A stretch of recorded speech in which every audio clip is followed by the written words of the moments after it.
Bonjour, dans cette vidéo nous allons voir comment débuter avec Google Classroom. Donc la première chose à faire c'est de l'installer depuis le Play Store. Une fois que votre application est installée, vous allez la retrouver soit dans votre bibliothèque d'applications, soit sur votre bureau. Donc nous ouvrons l'application.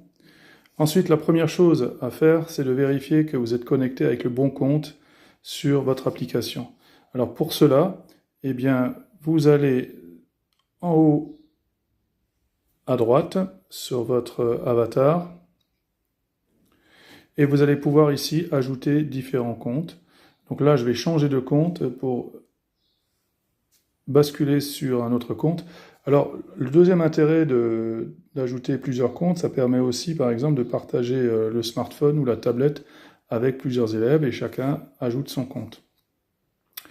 Donc je me retrouve ici avec un cours, un deuxième, un troisième et un quatrième cours.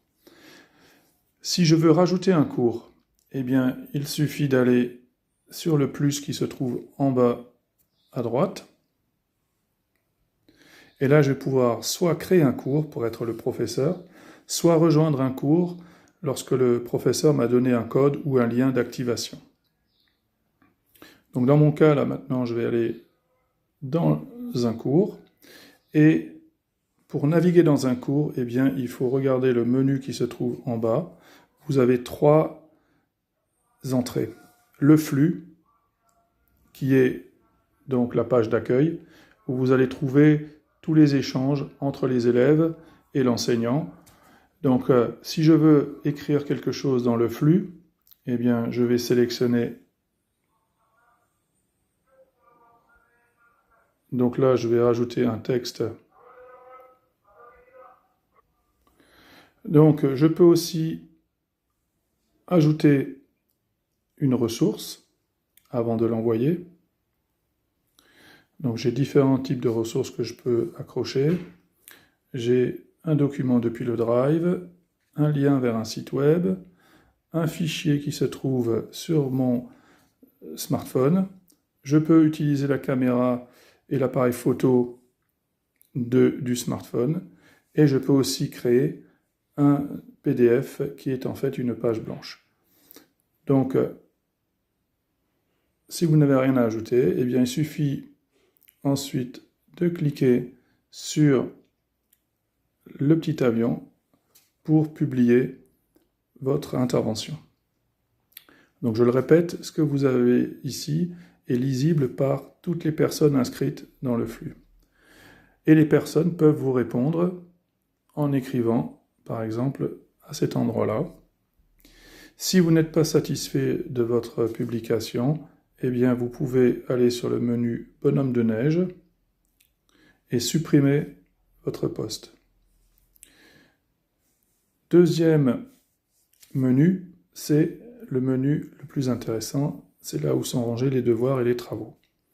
Donc ici, votre enseignant va pouvoir mettre les devoirs et les différentes rubriques qu'il a créées pour ranger tout ce qui vous concerne.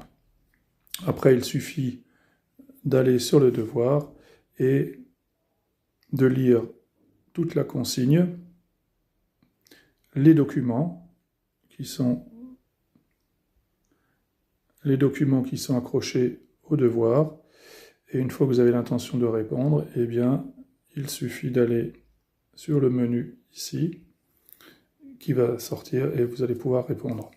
Je ne vais pas rentrer plus dans les détails puisque nous avons une autre vidéo qui concerne la rédaction du devoir et le rendu.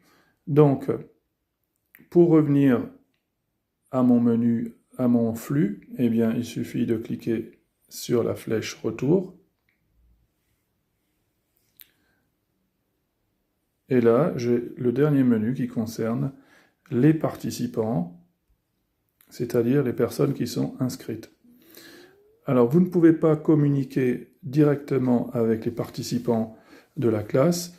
Les échanges se font soit par le flux, soit directement dans les devoirs. Vous pouvez, dans un devoir, rajouter à la fin un commentaire privé qui s'adresse directement à l'enseignant.